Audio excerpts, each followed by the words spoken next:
Olá, esse é o Poder 360 Entrevista, série especial sobre infraestrutura e mobilidade. O nosso convidado de hoje é o presidente da Associação Brasileira da Infraestrutura e Indústria de Base, Venilton Tadini. Venilton Tadini tem 62 anos, é economista, foi diretor de Planejamento e Infraestrutura do BNDES e diretor da Secretaria do Tesouro Nacional. Também foi presidente do Banco Fator. Presidente, obrigada por atender o nosso convite. Eu que agradeço a oportunidade. Presidente, a Abdib realizou uma pesquisa chamada Barômetro da Infraestrutura e uma das impressões dos empresários em infraestrutura é que o Brasil, o governo, aproveita pouco as oportunidades que tem para fazer parcerias com empresas, concessões PPPs na área de infraestrutura. O governo federal recentemente aumentou bastante a carteira de projetos dele. Está suficiente, o senhor acha? Na realidade, a gente tem que dividir o tempo entre aquilo que acontecia antes do governo Temer e depois do governo Temer em relação à questão dos projetos de infraestrutura. Antes do governo Temer, a gente tinha uma lista grande de projetos e o que a gente percebia pelo desenrolar das licitações é que esses projetos, do ponto de vista da profundidade dos estudos, da qualidade de garantias e também em relação à própria capacitação da execução pelos critérios colocados, não atingiam os objetivos pretendidos. Além do fato de nós termos uma desarticulação entre os órgãos de controle, nomeadamente o TCU, as instituições financeiras oficiais, os entes da administração direta, os ministérios e as agências reguladoras. Eu acho que no primeiro dia, na tomada do governo Temer, a criação do Programa de Parceria de Investimento, com o Conselho subordinado ao Presidente da República, ele deu um outro status na governança, no tratamento do investimento da infraestrutura. Agora, nós podemos observar a partir dali os projetos com melhor estrutura de avaliação, de colocações do ponto de vista de risco, com mais análise adequada e assim por diante. E isso é tão verdade que nós pudemos ver sucessos excelentes nos leilões de transmissões, nas próprias áreas de exploração, inclusive com a não obrigatoriedade da Petrobras em assumir a participação como era anteriormente, a questão dos aeroportos, a questão referente à própria ferrovia que recentemente foi licitada. Todos os processos foram licitados com êxito e, mais do que isso, puderam atrair novos players internacionais. Então, qual que é o grande problema que nós temos hoje? É que essa quantidade de projetos, do ponto de vista da nossa necessidade, ela é absolutamente insuficiente, porque nós arrumamos a execução de um pipeline que existia, mas, na realidade, nós estamos praticamente há 30 anos sem definir um novo bloco de investimento em infraestrutura que possa nos recolocar dentro de um contexto de competitividade internacional. Ou seja, nós hoje não temos falta de recursos, não temos falta de investidor e não temos falta de qualidade de avaliação e de estruturação de projetos. Nós temos falta de projetos. Se pegar o orçamento do BNDES, aquilo que efetivamente foi demandado, ele continua caindo ainda o desembolso para a infraestrutura de uma forma fantástica. E, logicamente, o que a gente vê são as devoluções de recursos ao Tesouro Nacional. Se pegarmos captação de recursos externos, mesmo com taxas baixíssimas internacionais, nós ainda tomamos poucos recursos externos, apesar do país ter uma segurança cambial bastante significativa de quase 400 bilhões de dólares. Então, eu repito, o que nós precisamos é de uma nova onda de projetos de infraestrutura que venha no tempo nos colocar dentro de um contexto mais competitivo. Exemplo, a parte de transporte. Nós estamos com uma estrutura de intermodalidade que todos sabem que é relativamente desequilibrada, onde o modal rodoviário permanece. Só que veja bem, o nosso modal rodoviário apesar de ele, relativamente aos outros modais, ele ter uma participação maior, ele ainda tem uma densidade muito baixa quando comparados com países similares. Se pegarmos os Estados Unidos, por exemplo, muito provavelmente ele deve ter pelo menos 3 vezes a densidade de rodovias que tem no Brasil. Você não vê esse tipo de congestionamento de rodovias. Agora, quando você fixa as rodovias e expande o modal ferroviário, como está sendo colocado esses projetos que estão em andamento, você dá uma impressão que aumentou substantivamente as ferrovias, né, ao fim e ao cabo desses investimentos na intermodalidade.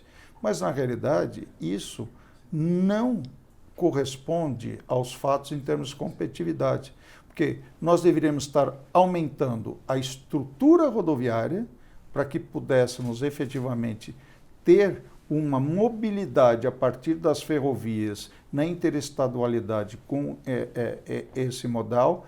E não nos esqueçamos, a ferrovia hoje só transporta 4% da nossa carga geral. A carga geral, efetivamente, é onde estão os produtos de maior valor agregado. É rodovia.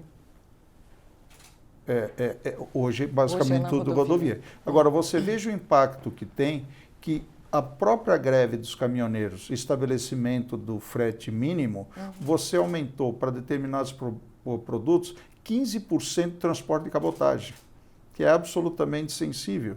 E é o que deveria acontecer, não só ampliando a estrutura das rodovias, mas também ampliando a estrutura das ferrovias no que diz respeito à questão da carga geral, e não somente para grãos e minérios. Então, deixa eu ver se eu entendi. Porque o governo federal, ele anunciou uma lista grande agora, nessa última reunião do PPI, 1 trilhão e 600 de investimento nos próximos 30 anos. Né? Isso. E aí, o que está lá, tem muita coisa que ainda precisa ser estudada, precisa ser estruturada em projeto. É disso que o senhor está falando? Ou o senhor está falando de outros empreendimentos, além daqueles que já estão? Eu estou falando de muito mais do que aqueles. Nós temos, para você ter ideia, uma necessidade de cerca de 290 a 300 bilhões de investimento ao ano. Se nós pegarmos os projetos do PPI que já foram licitados, estão em andamento, nós devemos ter algo em torno de 200 e poucos bilhões. Se juntarmos ao que recentemente foi anunciado para ser licitado nesse pacote recente, não de 30 anos, nós vamos ter algo, em média, de cerca, colocando no tempo a sua execução, de 70 bilhões por ano. 70 bilhões por ano, nós não conseguimos nem repor a nossa depreciação. Está certo que nós estamos falando só do governo federal. Infraestrutura em geral tem os governos estaduais e municipais. Mas para se ter a dimensão da necessidade de investimento, na área de transporte, que nós não chegamos hoje nem a 1% do PIB, transporte logístico, precisaríamos de 2,2%. No caso saneamento, também. São os dois segmentos que estão mais defasados e, por coincidência, onde tem menos participação privada. Agora, por outro lado, tanto saneamento como transporte, nós temos ações do ponto de vista de participação privada, principalmente em transporte, mas vamos ter uma certa limitação. Vamos ver a malha federal, hoje 66 mil quilômetros. Essa malha já passou 15% para a gestão privada. Ela pode ir a 25%, mas ainda resta 75% da malha que está aí hoje, fora uma malha que poderá ser feita sem eventualmente ter retorno, que ficará na mão do Estado. A gente está chegando num nível de participação no segmento de rodovias muito significativo. E repito, dá para sair de 15 para 25, aumentar mais 7 mil quilômetros, o que não é pouca coisa. Provavelmente você não deve ter precedentes no mundo em países do nosso nível de mobilidade de carga e de industrialização. Agora, isso certamente tem que ser complementado, os 75 que permanecem no seu volume com o Estado, com o orçamento da União. E o que nós estamos vendo, em função das restrições orçamentárias, é uma queda significativa desses investimentos. Então, como ocorrerá a manutenção e a conservação de 75% desse ativo que está na mão do Estado. Eles chegaram a estudar alguma coisa como fazer concessão de manutenção. Isso. O senhor acha que é um modelo que funciona? Tem, obviamente, alguns segmentos que é possível fazer, mas, repito, isso tem limites, né? Se, do ponto de vista da lógica privada, para a CAPEX, nós conseguimos fazer mais 10, eu diria para você que, no limite, a gente consegue fazer, além desses 25, mais 15 de OPEX, de operação e manutenção. Mas o que eu faço com o restante? Mas aí o senhor acha que é o quê? Que é investimento público mesmo? É assim que funciona no mundo. Porque na Ásia, na Europa, você pegar na Europa, as rodovias não passam de 2,5% a participação privada. Nos Estados Unidos, muito menos que isso. Você tem só alguns trechos, basicamente na Califórnia. Então, são alguns tipos de investimento que, pela natureza, exigem maior participação pública. É diferente, por exemplo, da área de energia, da área de telecomunicações, que aí sim dá para aprofundar muito mais. Quer dizer, esse aumento do pipeline que o senhor diz que é necessário, ele ocorreria nessas outras frentes, aí, energia, gás... com certeza, telefonia. Poderá até para manter a qualidade. Eu acho que nossa estrutura de energia, ela é robusta. O que ela tem é um problema de natureza regulatória e alguns pontos de fragilidade, principalmente do parque térmico, que não é a gás, ele é a combustível líquido. Então, esse é um problema que nós temos. Nós temos que mudar essa estrutura com térmicas a gás, aproveitando, inclusive, aquilo que vai se derivar do pré-sal. Né? Nós teremos um excedente grande e o governo está atento aí. Quem chamou a atenção nisso inicialmente é o professor Langoni, da Fundação Getúlio Vargas, e eu acho que ele está coberto de razão. Eu acho que é um eixo importante porque energia também é fator de competitividade. Então, nós estamos com o abastecimento garantido, certamente devemos incentivar também aqueles, não são modais aqui, são naturezas de geração de energia, como fotovoltaica, eólica, que poderão contribuir efetivamente não só com melhoria tecnológica, mas com sustentabilidade e ter um barateamento maior no custo dessa energia. Isso é importantíssimo. Da mesma forma que precisamos resolver a questão do custo de transporte e logística. Esses são fatores, a importância de se olhar a infraestrutura, e é diferente do que o país fez nos últimos 30 anos, é que ela seja indutor do processo de desenvolvimento, que ela cresça à frente da demanda. E aí é um papel fundamental do Estado em relação à estrutura de planejamento. O que nós estamos fazendo nos últimos 30 anos é sempre efetuar investimento sendo agredido pelos fatos e rompendo gargalos. É a pior coisa que pode existir para a infraestrutura. Então, mesmo com o PPI, então, o planejamento está aquém do que o senhor acha que deveria ser. Não tenho dúvida, acho que o próprio PPI reconhece isso. E o que na sua avaliação, impede o governo de fazer um pipeline mais robusto? É o que eu estava dizendo, quer dizer, nós estamos há 30 ou há mais tempo do que isso. A última experiência mais significativa que nós tivemos foi no segundo PND, onde você tinha uma análise sistêmica da interligação da infraestrutura, seja com relação à intermodalidade e também com a matriz energética. Nós perdemos a capacidade de definir prioridades de uma estratégia de desenvolvimento com projetos estruturantes. Então, nós acabamos sempre, em função da falta de estabilidade de natureza monetária ou de crise de balanço de pagamento, respondendo sempre a desafios de curto prazo. E o país deixou de olhar para frente. Qual que é o grande receio que eu tenho hoje? O grande receio é a gente ver, o que é absolutamente fundamental, a reforma da Previdência. O nosso receio é aprovar a reforma da Previdência. Agora vem a reforma tributária. Vem a reforma tributária. E aí o crescimento pode não vir, né? Exatamente. Aliás, como nós já tivemos uma decepção relativamente recente, achando que existe uma ligação direta e imediata entre juros e investimento.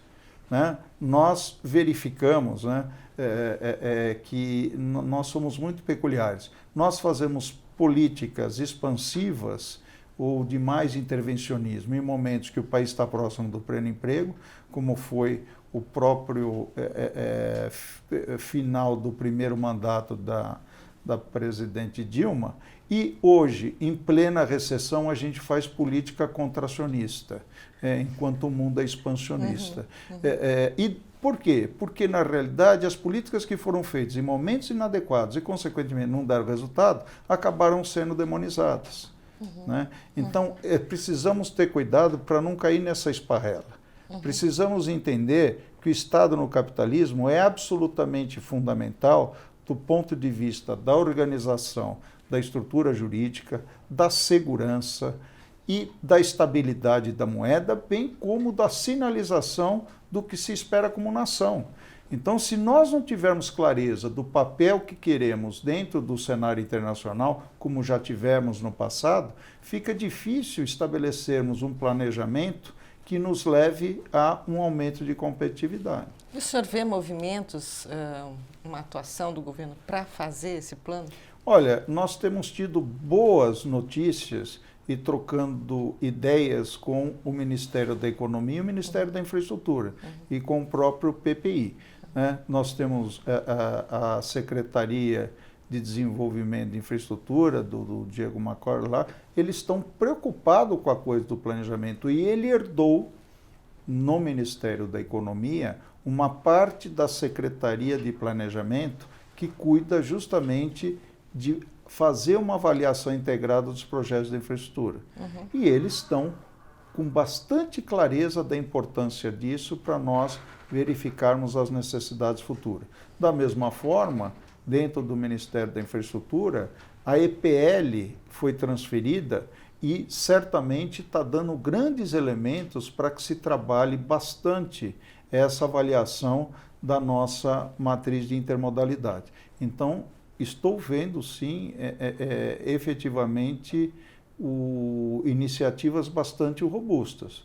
Mas, repito, não podemos mais uma vez deixar algumas questões de curto prazo, né, ou dificuldades que possa se ter em propostas objetivas e que possamos levar adiante, porque depende sempre de negociação com o Legislativo, senão, de novo, nós vamos aprovar a reforma da Previdência e vamos aprovar a reforma tributária e, a exemplo do que aconteceu com a redução da taxa de juros, por que não veio investimento? Né? Então, isso é uma grande preocupação que nós temos. Então, e essa lição de casa que precisa ser feita? Tem questões, até o próprio ministro Tarcísio, ele fez uma agenda que é uma agenda legislativa, com propostas que estão lá, né, que seria importante aprovar. Mas o que, do seu ponto de vista, seria assim, essencial? Assim? Olha, como eu disse, a primeira coisa é um planejamento sistêmico integrado. Né? Agora, além disso, nós temos uma série de questões que estão em tramitação no Legislativo que podem melhorar e acelerar muito esse quadro na sua execução. Por exemplo, a questão do meio ambiente. Há formas e critérios de se tratar os projetos em relação à questão ambiental e sustentabilidade.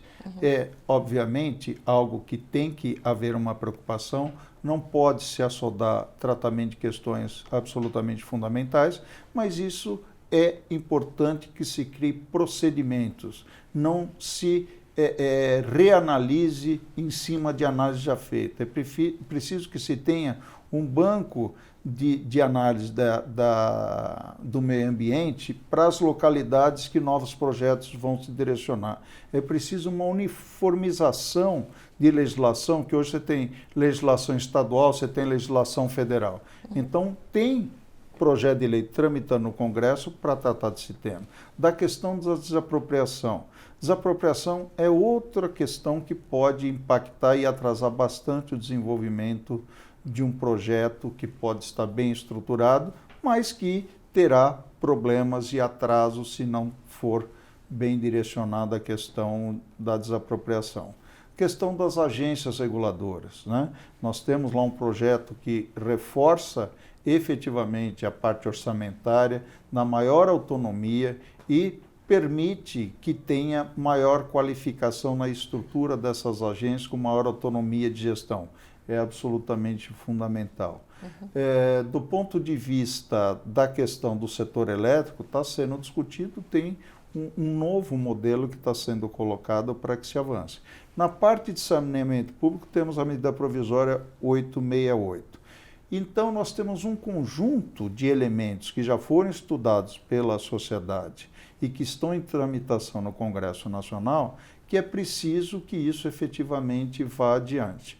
Então, nós temos, do ponto de vista estrutural, uma questão mais de planejamento ligado à articulação das nossas questões macroeconômicas e do ponto de vista mais objetivo, mais operacional, para acelerar esses investimentos, teríamos esses instrumentos que estão hoje transitando no Congresso Nacional. Tem muita coisa para ser mudada. Isso poderia aumentar o volume de investimentos estrangeiros, porque eles estão vindo, né? De certa forma, poderia ser mais. Eu acho que poderia ser mais, mas repito, hoje nós temos mais falta de projeto do que insegurança. Nós temos insegurança jurídica? Ainda temos. Tem várias questões que realmente causam algum tipo de desconforto, como, por exemplo, algumas questões colocadas pelo Tribunal de Contas, algumas questões ainda que não foram levadas adiante no executivo, no legislativo, como, por exemplo, a questão ambiental. Então, existe um certo desconforto em relação a isso.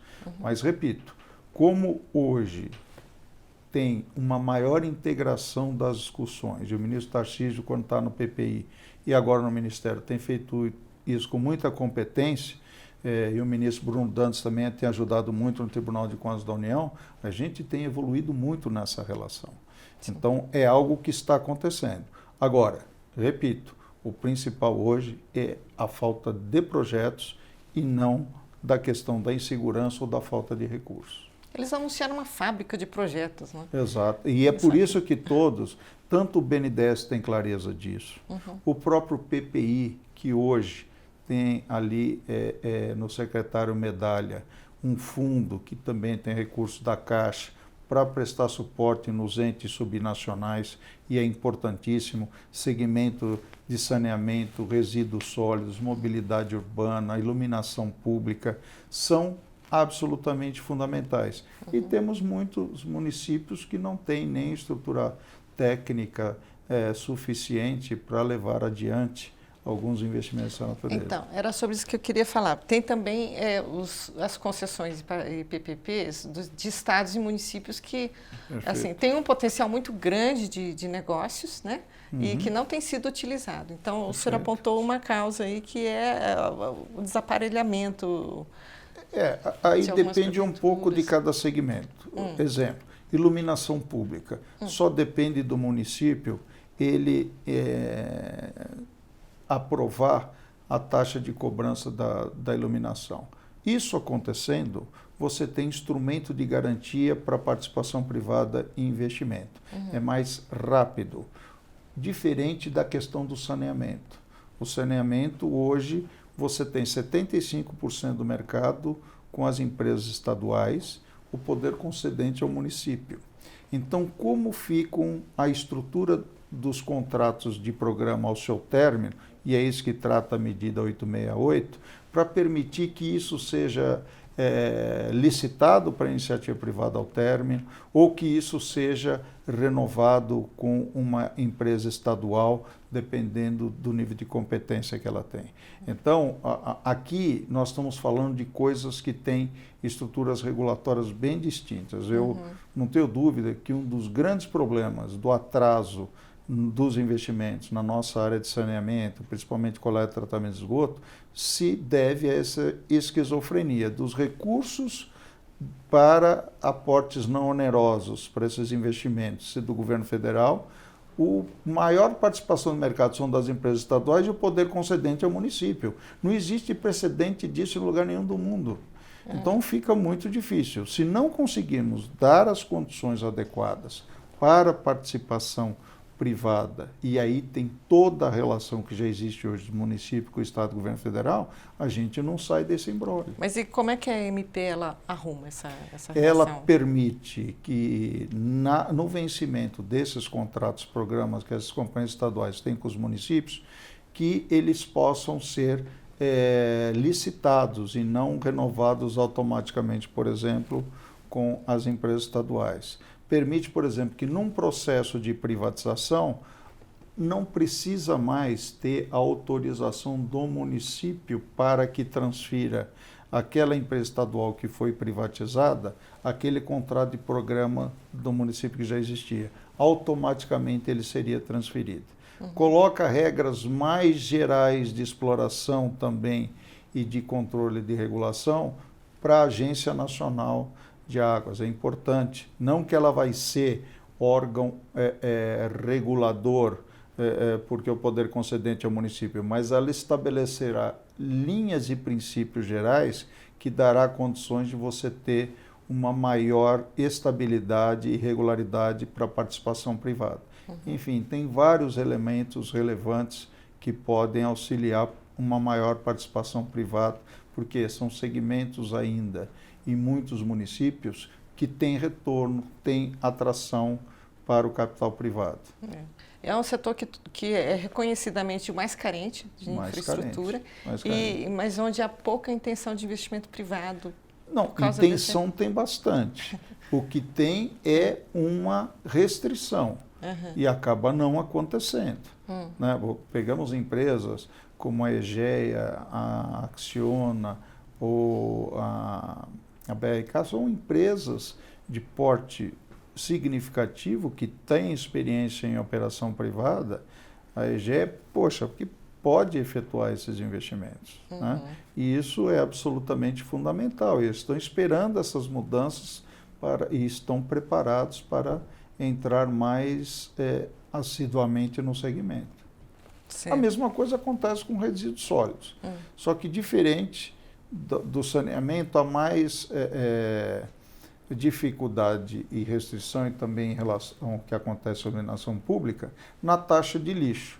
Porque hoje já está previsto em lei a possibilidade dos municípios criarem a taxa de lixo, mas as pessoas, os governantes municipais, acabam, logicamente não são todos, muitos já tomaram a iniciativa de aprovar no seu legislativo ou criar a sua taxa de lixo.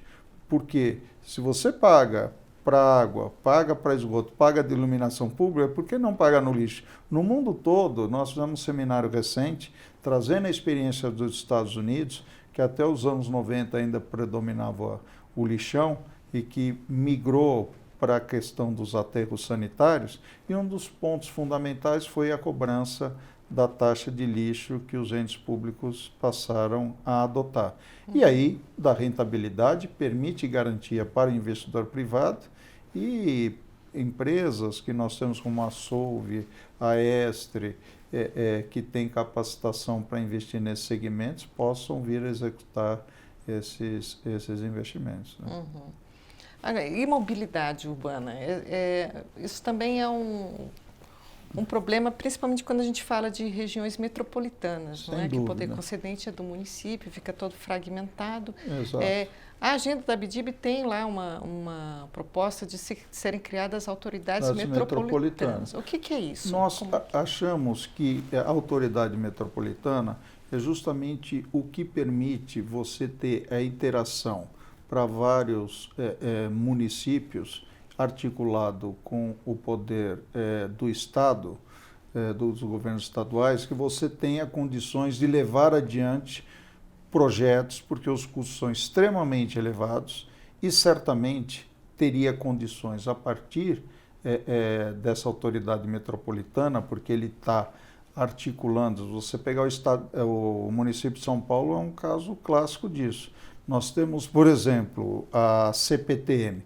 A CPTM ela tem ramais que saem de Jandira, saem de próximo de Cotia e de outra cidade que se integram, por exemplo, ao longo da marginal com vários linhas do metrô. Então, é importante que você tenha uma autoridade que dê condições de fazer uma avaliação e um acompanhamento normativo integrado desses municípios. Daí a autoridade metropolitana. Você pega a região metropolitana que está envolvendo aqueles projetos. E aqui vale mencionar o seguinte: é absolutamente impossível, a gente não tem precedentes no mundo, tocar projetos de mobilidade urbana, principalmente metrô, somente com recursos públicos, né? Exemplos de como você estrutura a base e depois deixa a operação e a complementação de investimentos ou a própria estrutura de veículos que vão circular para a iniciativa privada. E aqui, então, precisamos de PPPs robustas. Nós vemos modelos em São Paulo da linha 4, por exemplo, da linha 6, e isso certamente é importantíssimo. E nós achamos que o que pode auxiliar muito nessa análise e nessa regulamentação integrada é a autoridade metropolitana. Porque ela daria mais segurança para o investidor também? Sem dúvida, pelas articulações que existem e que ultrapassam o âmbito de um município específico, né? E aí você articula os entes públicos dentro de uma autoridade que teria poder intermunicipal. E por que nós não temos isso hoje? Bom, nós estamos propondo, inclusive estamos fazendo um estudo agora com maior profundidade, pegando benchmark internacional, para propor, inclusive com os instrumentos legais, para que o governo federal também campe essa ideia e nos ajude com os entes subnacionais. Vamos levar aos governadores, aos prefeitos, para que a gente possa efetivamente implementar esse tipo de ação, entendeu? É porque o modelo é municipal, né? A concessão de transporte público é municipal. Isso. Então, eu precisaria eles aceitarem uma coordenação e tal. Esse que é o obstáculo? É o obstáculo. Ou você pega, por exemplo, mesmo a Secretaria de Transporte dos estados, ela cuida basicamente de outro tipo de ação. Quando você pega uma Secretaria de Transportes metropolitanos, aí você vê a inter-relação, por exemplo, da CPTM e do metrô, que tem entes estaduais cuidando do ponto de vista da gestão, que vão certamente estar relacionados com outros segmentos de transporte urbano que são coordenados pelo município, principalmente de transporte sobre rodas. Então, há que se fazer essa articulação para que você tenha condições de ter uma integração na análise e na execução desses projetos. E se deixar também o município sozinho, muitos deles não terão condição de fazer essa regulação. Certamente. Então, por isso é importante você pegar a parte da área metropolitana, que integra vários municípios, para poder executar essa tarefa. Certo. Tem uma outra proposta que é trem de passageiro, retomar o transporte trem de passageiro no Brasil, né? Sim. Tem muitos estudos que dizem que esse é um serviço assim, muito caro, deficitário, e o poder público ele não teria, nesse quadro de restrição fiscal, recursos para bancar subsídios, né? O que é a proposta? Olha, qual é a ideia? Na realidade, o que nós estamos falando e precisamos diferenciar é o transporte interestadual, né, com o transporte mais inter ou intramunicipal. O que eu quero dizer com isso? No caso da malha ferroviária, eu acho que ela deve efetivamente ter elementos para poder também servir a carga geral. O fato de você ter limitações físicas na estrutura de túneis e tudo mais, eu acho que isso não pode ser uma razão para a gente não aproveitar uma dinâmica de um tipo de transporte para um país que é continental, onde você não possa ter a ferrovia carregando carga geral. Não é uma questão simples. Não é uma questão simples. O mesmo se aplica para o transporte interestadual num país da nossa dimensão, transporte de passageiros, tá certo? Se você verificar, tanto consumo, principalmente consumos de caminhões para longa distância, eles são responsáveis por 40% da emissão de CO2. Então, na medida que nós avançarmos na malha ferroviária, seja no que diz respeito à questão de grãos, de minério, e também, obviamente, para a carga geral, nós vamos ter condições de reduzir esse tipo de impacto ambiental e também agilizar a mobilidade de passageiros no interior do país, né?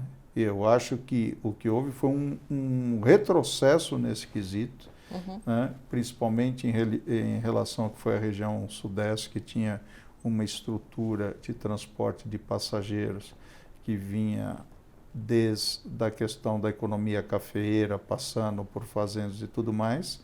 Eu acho que a gente acabou, de uma maneira geral no país, reduzindo nossa quilometragem utilizada de 40 mil quilômetros para cerca de 28 mil quilômetros.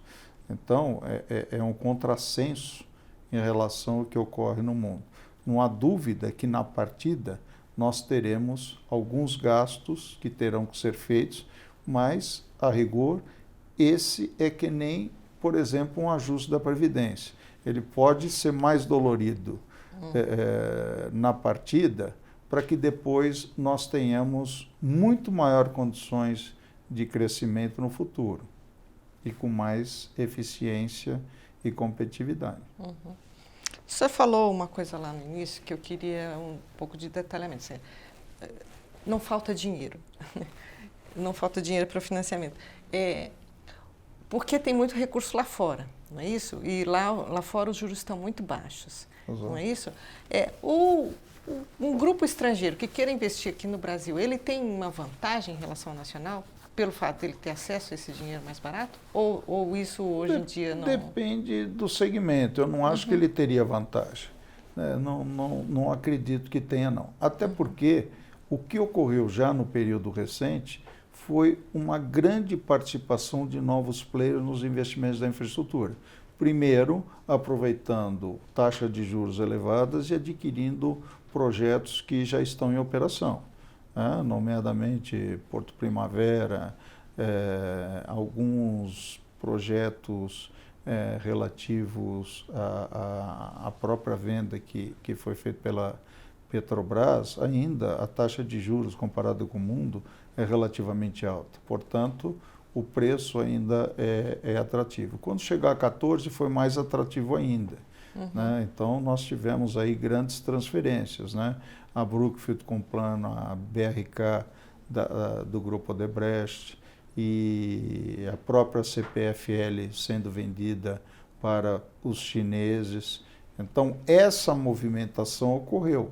Nossa infraestrutura ela está com vários players novos e destaca-se nesses players novos, não só chineses, mas como os fundos de private equity. A Brookfield, o Pátria, estamos vendo recentemente na compra do TAG da Petrobras no transporte de gás, a Engie junto com a Caisse de Dépôt do Canadá. Esse fundo ele administra centenas de bilhões de dólares, mais de 300 bilhões de dólares. Vemos no caso da CESP, junto com o grupo Votorantim na área de energia, o outro fundo canadense que entrou, que é a CDPPIB, que é também bastante forte e estão vindo para o Brasil. Nós fizemos um roadshow no Canadá com 5 fundos de pensão e administradores desses fundos que nós conversamos. Eles administram mais de $1 trilhão, né? E estão vindo para o Brasil. Estão vindo para o Brasil. Mesmo sem o investment grade, isso não... Eu não vi nenhum problema até agora para a Brookfield, não vi nenhum problema até agora para a Caisse de Dépôt e não vi nenhum problema para o outro fundo canadense que entrou na CESP. Mas não tem um limite para isso, porque eles olham para o longo prazo, não é isso? Sim. Então, mas não tem um limite para isso, não.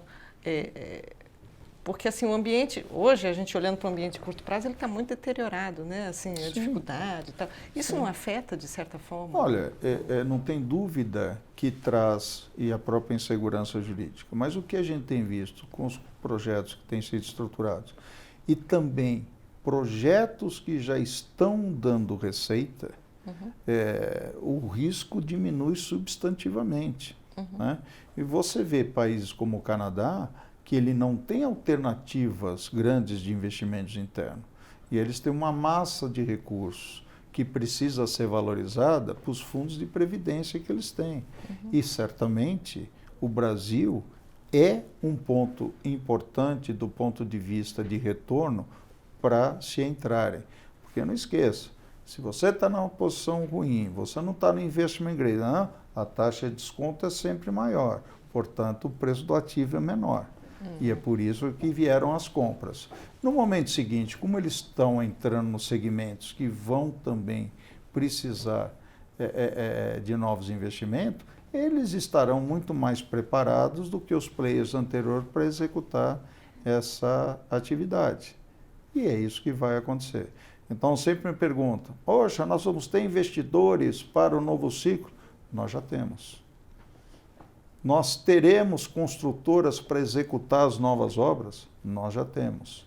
Elas estão aí e certamente nós temos realmente uma capacitação grande no setor de construção, dependendo de tudo que aconteceu. E certamente iremos retomar isso na medida que serem retomados os investimentos. Por quê? Porque existe um certo monopólio natural na indústria de construção, que são as pessoas. Não é possível você tocar um canteiro com 10, 15, 20 mil importando mão de obra. Né? Então, esse tipo de coisa está claro no estudo recente que a McKinsey fez com o pessoal do EFC, mostrando que é absolutamente difícil, mais que haja abertura internacional, os dois mercados que são extremamente abertos, que é o inglês e o americano, a participação estrangeira não passa de 15%, 16% na indústria de construção. Né? Então, certamente, nós temos uma cultura grande aí, temos grandes projetos já executados no país. Falta projeto, então. Falta projeto. Então é isso. Sim. Presidente, obrigada pela sua entrevista. Eu que agradeço a oportunidade. Né? Então, estou disponível para outras ocasiões que for necessário comparecer quando for solicitado por vocês. Obrigado pela atenção. Eu agradeço imensamente. Bom, esse foi o Poder 360 Entrevista, a série especial sobre infraestrutura e mobilidade. Obrigada por assistir.